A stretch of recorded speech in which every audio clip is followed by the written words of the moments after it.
The architect also has to take into account vision and symbolism.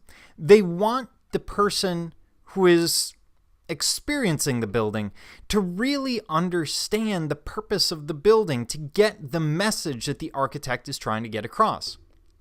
For example, in this case, this is the swim venue for the 2008 Beijing Summer Olympics. And it's meant to give you the feeling of water, of moving through water. And it's meant to look like a cluster of bubbles that you might see floating on the water, so that you know exactly what you're walking into. But where we see vision and symbolism most strongly is going to be in churches, specifically in our case, Gothic cathedrals.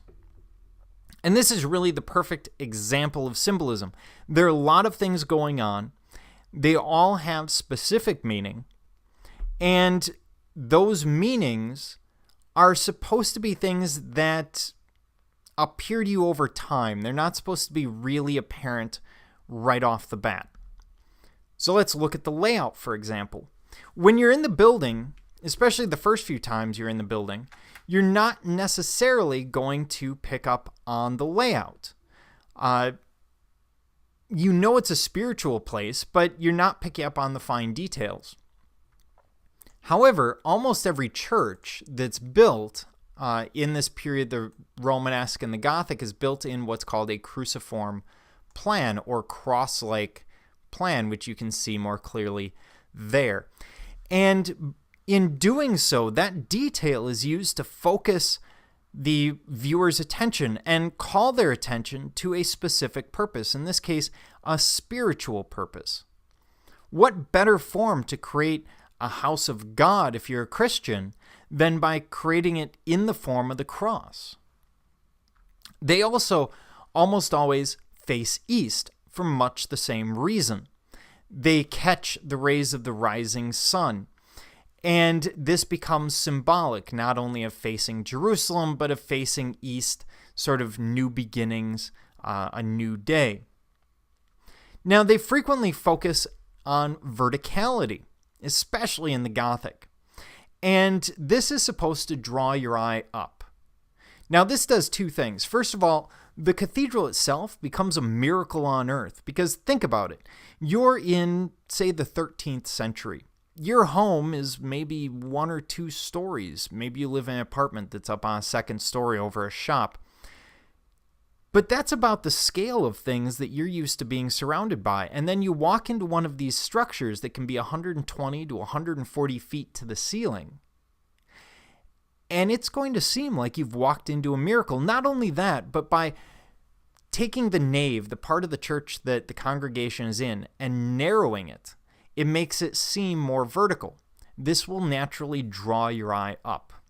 And when you look up in a church at the time, you should start thinking spiritual thoughts, start thinking of heaven and how to get there, and have you done anything wrong that might stand in the way? There's a lot of messaging going on, even in the 13th century. We also deal with lightness in these cathedrals.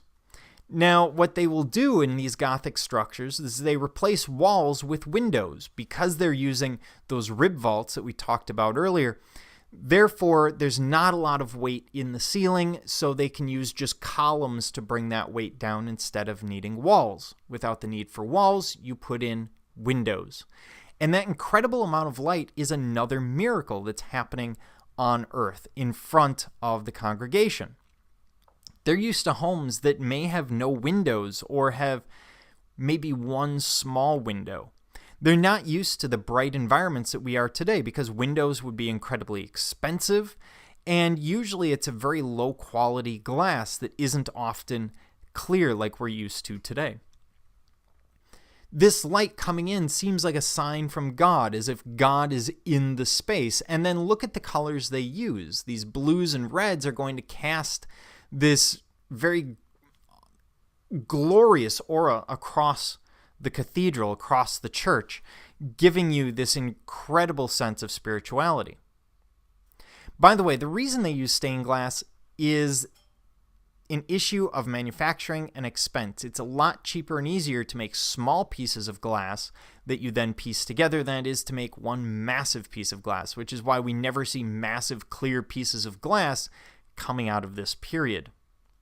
The stained glass also tells stories, so it controls the mood of the place as well. I can create a church with very uplifting stories in the stained glass, or I can focus on sin and the effects of sin on the human soul.